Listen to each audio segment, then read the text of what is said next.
علیہ وسلم۔ شاعر نے کیا خوب کہا ہے، آئی نئی حکومت سکہ نیا چلے گا، آئی نئی حکومت سکہ نیا چلے گا، عالم نے رنگ بدلا صبح شب ولادت، عالم نے رنگ بدلا صبح شب ولادت۔ اور اعلیٰ حضرت فرماتے ہیں، جس سہانی گھڑی چمکا طیبہ کا چاند، جس سہانی گھڑی چمکا طیبہ کا چاند، اس دل افروز ساعت پہ لاکھوں سلام۔ اور مکے کی بچیاں کہتی ہیں، مدینے کی بچیاں کہتی ہیں، طلع القدر علینا من ثنیات الوداع وجب الشکر علینا وجب الشکر علینا ما دعا للہ داعی۔ میرے پیارے آقا صلی اللہ علیہ وسلم کے پیارے دیوانوں، آج کی یہ شب بڑی ہی اہمیت کی حامل شب ہے۔ اس شب کو شب قدر سے بھی زیادہ فضیلتیں حاصل ہیں،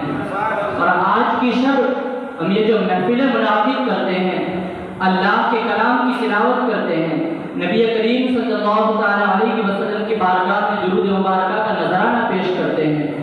نعتیں پڑھتے ہیں، منقبت خوانی کرتے ہیں، اللہ اور اس کے رسول کے فرامین اور احکام سناتے ہیں، لیکن ان تمام چیزوں کے باوجود ان میں کوئی ایسی چیز ہوتی ہے جو خلاف شرع ہے تو ہمارے علماء کرام اس سے منع کرتے ہیں اور کہتے ہیں کہ یہ جائز نہیں ہے۔ لیکن اس کے باوجود آج کچھ لوگ کہتے ہیں کہ یہ میلاد منانا کہاں سے ثابت ہے، آپ یہ میلاد کیوں مناتے ہیں، آخر میلاد منانے کی وجہ کیا ہے؟ تو آئیے ہم اسی کو سمجھتے ہیں کہ کیا یہ میلاد منانا یہ ہماری ایجاد ہے، کیا اس کو ہم نے ایجاد کیا ہے، کیا یہ نئے زمانے والے لوگوں کا اختراع ہے، کیا یہ بدعت ہے، کیا یہ شرک ہے، کیا یہ کوئی غیر جائز کام ہے، کیا یہ ناجائز کام ہے، کیا اس کی کوئی اصل نہیں ہے؟ تو آئیے انشاءاللہ تبارک و تعالیٰ ابھی چند منٹوں میں انشاءاللہ تبارک و تعالیٰ حضرت کے حکم کے مطابق اسی بات کو سمجھانے کی کوشش کروں گا کہ میلاد منانا کوئی بدعت نہیں، کوئی شرک نہیں، کوئی نئی ایجاد نہیں ہے، بلکہ میلاد کو رب نے بھی منایا ہے، صحابہ نے بھی منایا ہے، تابعین نے بھی منایا ہے، اور پہلی صدی ہجری سے لے کر آج تک لوگ مناتے آ رہے ہیں۔ یہ کوئی ہماری نئی چیز نہیں ہے، اگر کوئی نئی چیز ہے تو تمہاری ایجاد ہے۔ تم یہ کہتے ہو کہ میلاد منانا ناجائز ہے، تم یہ کہتے ہو کہ میلاد منانا بدعت ہے، تم یہ کہتے ہو کہ میلاد منانا شرک ہے۔ ارے میلاد تو رب نے بھی منایا ہے اور ہم حشر تک مناتے جائیں گے، اسی لیے تو امام نے کہا ہے کہ حشر تک ڈالیں گے ہم پیدائش مولا کی دھوم،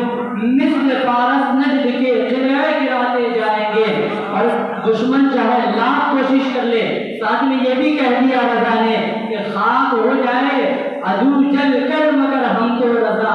دم میں جب تک دم ہے ذکر ان کا سناتے جائیں گے۔ اور کیوں نہ سنائیں کہ ساری رونقیں انہی کی ہیں، یہ ساری بہاریں انہی کی ہیں، یہ چاند چمک رہا ہے تو انہی کا صدقہ ہے، یہ سورج ہر صبح نکل رہا ہے تو یہ بھی میرے نبی کا صدقہ ہے، اگر وہ نہ ہوتے تو کچھ نہ ہوتا۔ اسی لیے تو اعلیٰ حضرت کہتے ہیں کہ وہ جو نہ تھے تو کچھ نہ تھا، اور وہ جو نہ ہو تو کچھ نہ ہو، جان ہے وہ جہان کی جان ہے تو جہان ہے۔ اب آپ مجھے بتائیں کہ اگر جسم ہے لیکن اس میں جان نہیں ہے تو کیا اسے زندہ کہا جائے گا؟ نہیں کہا جائے گا۔ اسی طرح اگر حضور نہ ہو تو کائنات کی کوئی شے نہ ہو، اور خود اللہ فرماتا ہے حضرت آدم سے کہ لولا محمد ما خلقتک،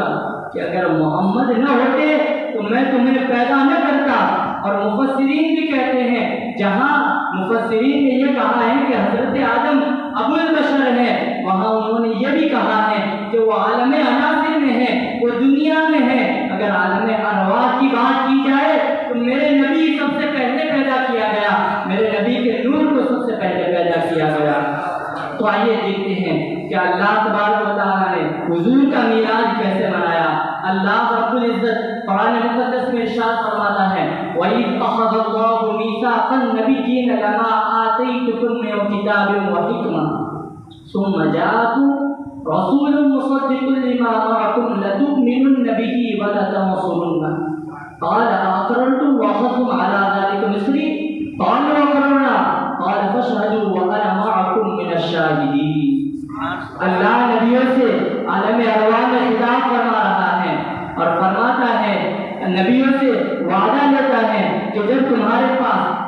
اور حکمت آ جائے اور وہ نبی آ جائے جو تمہارے کتاب کی تصدیق کرتے ہو تو تم ان پر ایمان لانا، ان کی مدد کرنا۔ اور پھر اللہ فرماتا ہے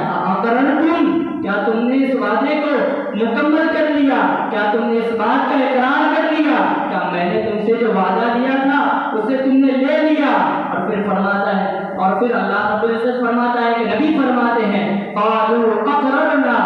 نبی عرض کرتے ہیں اللہ تو نے جو وعدہ لیا تھا ہم اس کا اقرار کرتے ہیں۔ تو اللہ کہتا ہے فشہدوا وانا معکم من الشاہدین، تم ایک دوسرے کے گواہ ہو جاؤ، تمہارے ساتھ میں خود بھی اس معاملے پر گواہ ہوں۔ اب حضرت علی فرماتے ہیں کہ یہ جو عہد میثاق ہے، یہ جو وعدہ ہے وہ گویا حضور کی شان بیان کی جا رہی ہے، اور مفسرین فرماتے ہیں کہ یہی وہ محفل ہے، یہی وہ وعدہ میثاق ہے، یہی وہ وعدہ ہے کہ جس میں حضور صلی اللہ تعالی علیہ وسلم کی نبوت کا وعدہ لیا جا رہا ہے۔ اور جس طرح اللہ نے نبیوں سے وعدہ لیا تھا اسی طرح نبی بھی اپنی امتوں سے وعدہ لیتے تھے کہ جب میرے میں رہوں یا نہ رہوں، لیکن اگر میرے بعد یہ نبی آ جائے تو ان کی تصدیق کرنا، ان پر ایمان لانا، ان کی مدد کرنا۔ یہی تو وجہ ہے کہ جن جن انبیاء کرام علیہ السلام کی امتیوں کو نبی کے بارے میں پتہ چلا انہوں نے آپ کی تصدیق کی۔ صرف اتنا ہی نہیں بلکہ آپ دیکھیے یہ حواریوں کے ساتھ گزر رہا تھا، اور ان لوگوں کا گزر مدینے سے ہوا۔ اس وقت مدینہ آباد نہیں ہوا تھا، یہ اس وقت کی بات ہے کہ مدینے کو یثرب کہا جاتا تھا۔ تقریباً نبی کریم صلی اللہ تعالی علیہ وسلم کی پیدائش کے 1000 سال پہلے کا واقعہ ہے، پورے 1000 سال پہلے کا واقعہ ہے۔ وہ بادشاہ کا وہاں سے گزر ہوا، کیونکہ پہلے زمانے کے بادشاہ بھی دیندار ہوا کرتے تھے، اس کے پاس 400 علماء کرام کی پوری فوج تھی۔ وہ علماء کرام وہاں ٹھہر گئے اور انہوں نے کہا کہ اب ہم یہاں سے آگے نہیں جائیں گے۔ وہ بادشاہ تھا، وہ پریشان ہو گیا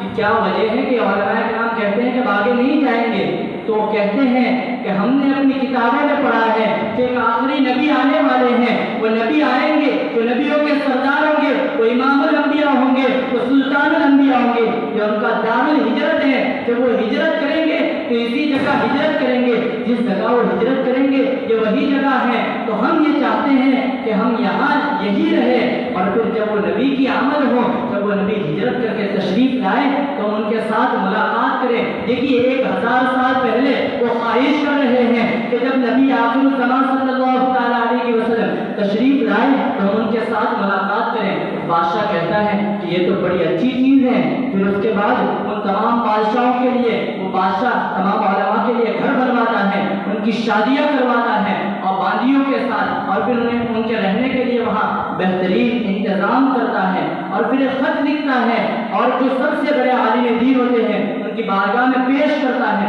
اور پھر خط لکھتا ہے اور پھر سونے کے پانی سے مہر لگاتا ہے۔ ایسی ویسی مہر نہیں، سونے کے پانی سے مہر لگاتا ہے، اور کہتا ہے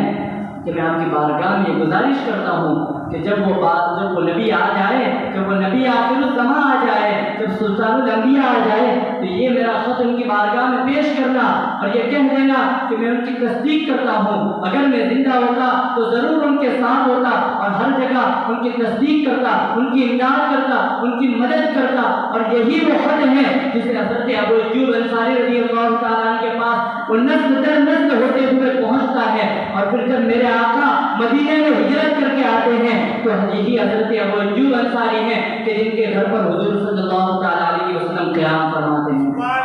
تو یہ 1000 سال پہلے کا واقعہ ہے۔ اسی طرح تمام انبیاء کرام علیہ السلام کی امتیوں نے آپ کی تصدیق کی، آپ پر ایمان لائے۔ صرف اتنا ہی نہیں بلکہ جب نبی کریم صلی اللہ تعالی علیہ وسلم کے زمانے میں بھی یہودیوں اور عیسائیوں سے اللہ نے خطاب کیا تو ان سے یہی کہا کہ تم تو نبی کے بارے میں جانتے ہو، تمہارے پاس تو اس بات کی تصدیق موجود ہے، تمہارے پاس تو اوصاف موجود ہے کہ یہی نبی آخر الزمان ہے، تم ان پر ایمان کیوں نہیں لاتے؟ صرف اتنا ہی نہیں، اب آگے بڑھتے ہیں، جناب عبد المطلب کی بارگاہ میں آتے ہیں کہ جناب عبد المطلب نے بھی میلاد منایا ہے۔ خود سیرت کے سب سے قابل اعتماد، بھروسے مند اور پھر سب سے قابل اعتماد راوی حضرت ابن اسحاق لکھتے ہیں لما ولد النبی صلی اللہ تعالی علیہ وسلم أخذه عبد المطلب يدخل به الكعبة فقام يدعو الله ويشكر ما أعطاه وكان ينتهج ويقول کہ جب نبی کریم صلی اللہ علیہ وسلم کی ولادت باسعادت ہوتی ہے، جناب عبد المطلب آپ کو اپنی گود میں اٹھاتے ہیں اور لے کر کعبے میں داخل ہوتے ہیں اور پھر اللہ کا شکر ادا کرتے ہیں اور اللہ کی بارگاہ میں دعا کرتے ہیں جو کچھ اللہ نے آپ کو عطا کیا تھا اس کا شکر ادا کرتے ہیں۔ وَكَانَ يَنْتَهِجُ اور مسرت و شادمانی میں جھوم رہے ہوتے ہیں، بالکل خوش ہوتے ہیں اور جھوم رہے ہوتے ہیں اور وہ یہ کہہ رہے ہوتے ہیں الحمدللہ الذی اعطانی ھذا الغلام الطیب الارضانی، کہ اللہ تیرا شکر ہے کہ تو نے مجھے اتنا پاک صاف پاکیزہ نسل والا بیٹا عطا فرمایا۔ بات مجھے بتائیں کہ جناب عبد المطلب کعبے میں داخل ہو کر حضور کا میلاد منا رہے ہیں اور ہم اگر یہاں بیٹھ کر حضور کا میلاد منائیں تو اس میں کون سی بدعت ہے اور کون سا شرک ہے؟ اور اگر آپ یہی کہتے ہیں کہ ان لوگوں کی طرح میلاد مناؤ تو ہماری بھی خواہش یہی ہوگی کہ ہم کعبے میں جا کر حضور کا میلاد منائیں۔ صرف اتنا ہی نہیں،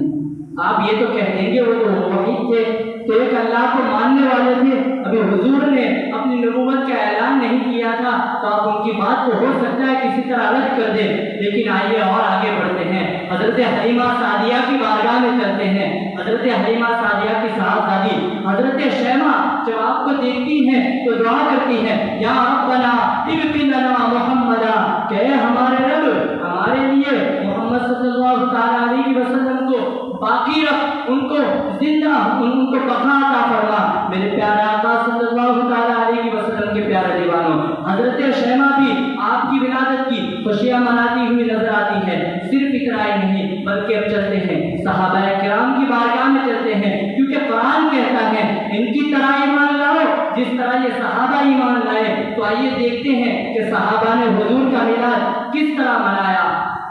دلائل النبوہ جلد نمبر 5 صفحہ 47 اور 48 47 اور 48 پر یہ بات لکھی ہوئی ہے کہ جب غزوہ تبوک کا موقع ہے حضور تشریف لائے، ایک جگہ حضور نے قیام فرمایا، حضرت عباس بن عبد المطلب، وہی حضرت جناب عبد المطلب کے بیٹے حضرت عباس جو آپ کے چچا تھے، وہ آپ کی بارگاہ میں حاضر ہوتے ہیں۔ قال عباس بن عبد المطلب لرسول اللہ صلی اللہ علیہ وسلم اذن لی امتدحک، کہ یا رسول اللہ صلی اللہ علیہ وسلم مجھے اجازت دیجیے میں آپ کی مدح سرائی کروں، یعنی فرما رہے ہیں، عرض کر رہے ہیں کہ یا رسول اللہ صلی اللہ علیہ وسلم مجھے اجازت دیجیے میں آپ کے وصف بیان کروں، آپ کی اچھائی بیان کروں، اور اگر آپ کی آسانی کے لیے کہوں تو گویا کہہ رہے ہیں حضور اجازت دیجیے آپ کی نعت خوانی کرنا چاہتا ہوں۔ حضور فرماتے ہیں فقال رسول اللہ صلی اللہ علیہ وسلم قل لا يقض اللہ فاک، یعنی حضور فرما رہے ہیں اے عباس کہتے جاؤ اللہ تمہارے منہ کو برباد نہ کرے۔ یہ ایک محاورہ ہے جسے عربی میں اس وقت بولا جاتا ہے جب کسی کام کے لیے کہنا چاہتے ہیں کہ کرتے جاؤ کرتے جاؤ، تو گویا حضور فرما رہے ہیں اے عباس نعت خوانی کرتے جاؤ اللہ تمہارے منہ کو سلامت رکھے۔ حضرت عباس حضور سے نعت خوانی کی اجازت مانگ رہے ہیں، اور اگر حضور اجازت بھی دے رہے ہیں، صرف اتنا ہی نہیں بلکہ کہہ رہے ہیں کرتے جاؤ اللہ تمہارے ملک کو سلامت رکھے۔ تو اگر آج کے دور میں ہم نعت خوانی کریں، ہم مسجد میں ممبر لگائے اور اسٹیج لگائے اور مائک پر حضور کی نعت خوانی کریں تو کون سی خرابی ہے؟ وہ عربی زبان میں کرتے تھے جو ان کا کمال تھا، اور ہم اردو زبان میں حضور کی نعت خوانی کریں تو یہ کون سی شرک و بدعت ہے؟ صرف اتنا ہی نہیں بلکہ حضور کی نعت خوانی کی تو بات ہو گئی، اب محفل میلاد کی بات کرتے ہیں۔ حضرت ابو درداء رضی اللہ تعالیٰ عنہ فرماتے ہیں کہ ایک مرتبہ